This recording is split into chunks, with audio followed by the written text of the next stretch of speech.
Hello everyone, কেমন আছো সবাই? আশা করি সবাই যে যেখানে আছো সুস্থ আছো, ভালো আছো। সত্যি কথা বলতে বন্ধুরা, আমি একদমই ভালো নেই।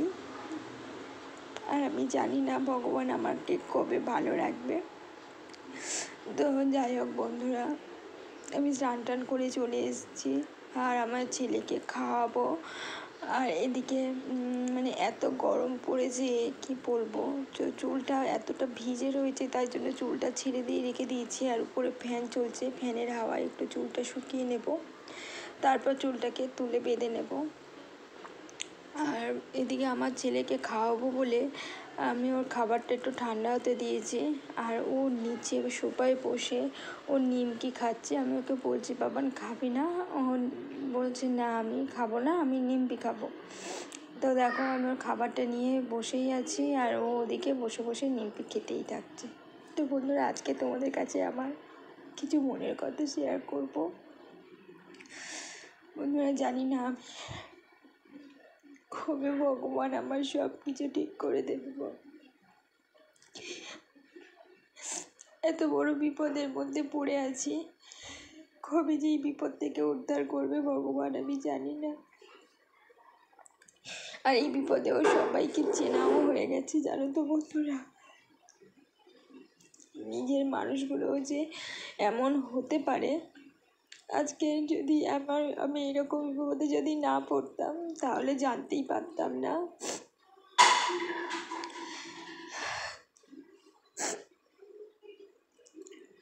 ছেলেটাকে মানুষ করব বলে আর নিজের একটু সময় কাটানোর জন্য আজকে তোমাদের কাছে আসা।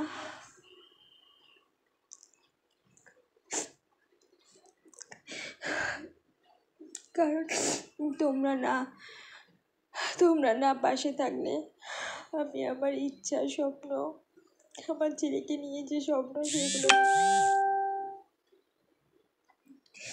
কিছুতেই পূরণ করতে পারবো না বন্ধুরা।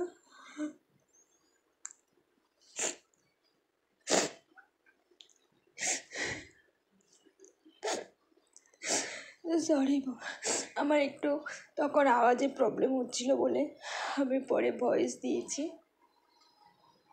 কিন্তু ভয়েস তোমাদের সাথে কথা বলতে মানে মনের কথা এতটাই কি বলবো, বলে বোঝাতে পারছি না যে আবার তোমাদেরকে এতটাই আমি কাছের ভেবে নিয়েছি, তোমাদের কাছে বলতে গিয়েও আমি